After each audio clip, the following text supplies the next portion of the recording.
मुंबई पालिकेत 2 अपक्षांसह 84 जणांचं बळ असतानाही भाजपनं महापौरपदाच्या निवडणुकीतून माघार घेतली आहे। मुख्यमंत्री देवेंद्र फडणवीस यांनी वर्षावर पत्रकार परिषद घेऊन ही घोषणा केली। तसंच महापालिकेत विरोधी पक्षाची भूमिका भाजप पार पाडणार नाही, त्यापेक्षा पहारेकरी म्हणून आम्ही चुकीच्या गोष्टी घडणार नाहीत याची काळजी घेऊ, असंही मुख्यमंत्री म्हणाले। मुंबई महापालिकेच्या आखाड्यातून माघार घेण्यापूर्वी उद्धव ठाकरे आणि देवेंद्र फडणवीसांमध्ये फोनवरून चर्चा झाल्याची माहिती सूत्रांनी दिली। केंद्रात आणि राज्यात भाजपची सत्ता असताना मुंबई महापालिकेत शिवसेनेची सत्ता असावी यावर दोन्ही नेत्यांचं एकमत झाल्याचं कळतंय। मुंबईच्या महापौरपदासाठी शिवसेनेकडून विश्वनाथ महाडेश्वर तर उपमहापौरपदासाठी हेमांगी वरळीकर यांनी आपले उमेदवारी अर्ज दाखल केले। मातोश्रीवर झालेल्या नेत्यांच्या बैठकीत महाडेश्वर यांच्या नावाची घोषणा करण्यात आली। शिवसेनेची साथ सोडून भाजपच्या गळाला लागलेल्या गीता गवळी यांची भाजपच्या बिनशर्त माघारीमुळे चांगलीच पंचायत झाली।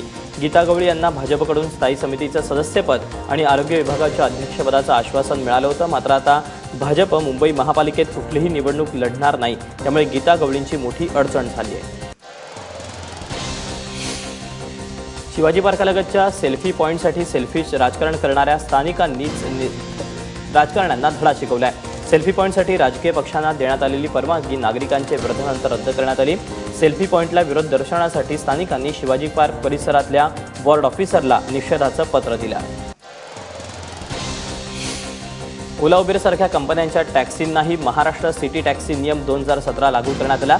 त्यामुळे ज्या शहरात टॅक्सी चालवायचे तिथं नोंदणी करणं बंधनकारक करण्यात आलं आहे। त्यामुळे ओला उबेर सारख्या टॅक्सींचे कमाल आणि किमान दर हे आता सरकार ठरवणार आहे।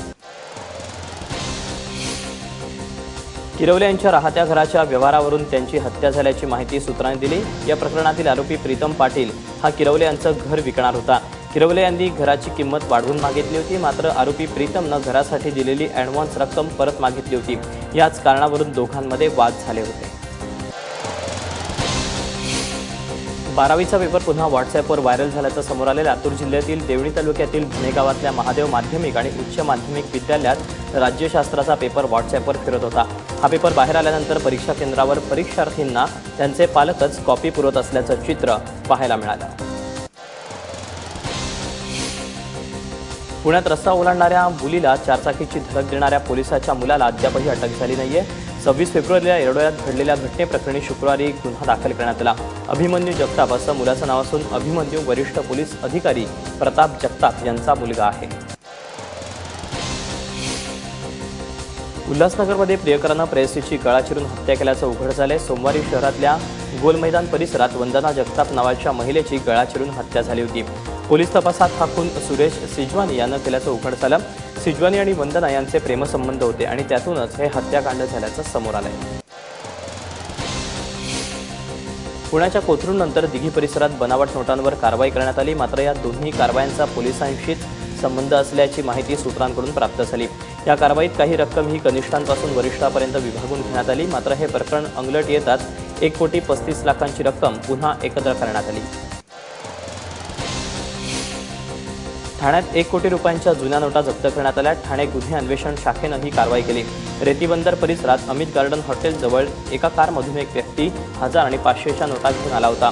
याची कुणकुण पोलिसांना आधीच लागली होती, त्यामुळे पोलिसांनी सापळा रचून ही कारवाई केली। कोल्हापूर महापालिकेतील उद्यान विभागातील महिला कर्मचाऱ्याला अश्लील मेसेज पाठवणाऱ्याला स्वाभिमानी संघटनेच्या कार्यकर्त्यांनी चांगला चोप दिला। गणेश खाडे असं त्याचं नाव असून तोही पालिकेतल्या उद्यान विभागातच काम करतो। गणेश खाडे गेल्या अनेक दिवसांपासून अश्लील मेसेज पाठवत होता। जळगाव जिल्हा बँकेमध्ये 73 लाखांचा संशयास्पद व्यवहार झाल्याच्या आरोपानंतर सीबीआयनं चौकशी केली आणि त्यानंतर आता एकनाथ खडसे आणि शिवसेनेचे नेते गुलाबराव पाटील यांच्यामध्ये वाकयुद्ध सुरू झाले।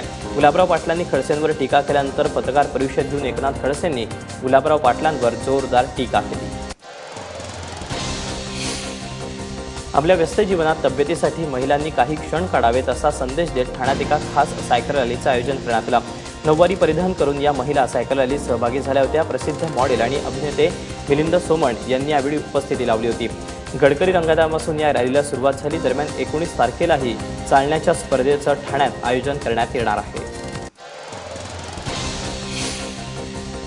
तब्बल 7 किलोमीटरच्या मेगा रोड शो नंतर पंतप्रधान मोदींनी वाराणसीतल्या काशी विश्वेश्वराचं दर्शन घेतलं। काल सकाळी 10 वाजता BHU गेटपासून मोदींचा रोड शो सुरू झाला होता आणि त्याचा शेवट काशी विश्वेश्वराच्या मंदिरात झाला.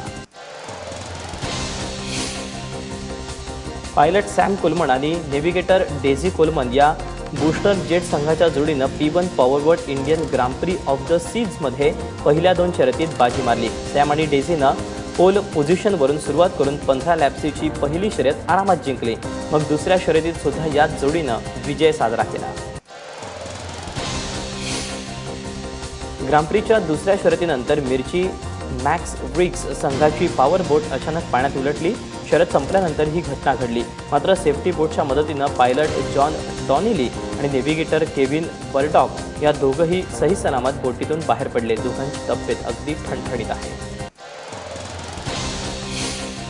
P1 पॉवरबोट ग्रांड प्रीनं मुंबईच्या कोळी समाजालाही चांगलाच मंच मिळवून दिलाय. आज होणाऱ्या मुख्य शर्यतीआधी कोळी बांधवांची बोट परेड आणि घोड्यांच्या रिले रेसचं आयोजन केलं जाणार आहे. त्यासाठी गिरगाव चौपाटीवर जय्यत तयारी सुरू आहे. बंगळुरू कसोटीच्या पहिल्या डावात भारतीयांनी नॅथन लायनच्या ऑफ स्पिन समोर मान फुकवली. नॅथन लायननं 50 धावात भारताच्या 8 फलंदाजांना माघारी धाडून भारताचा पहिला डाव अवघ्या 189 धावात गुंडाळला. पहिल्या दिवसाचा खेळ थांबला त्यावेळी डेव्हिड वॉर्नर 23 तर मॅट रॅनशॉ 15 धावांवर खेळत होते.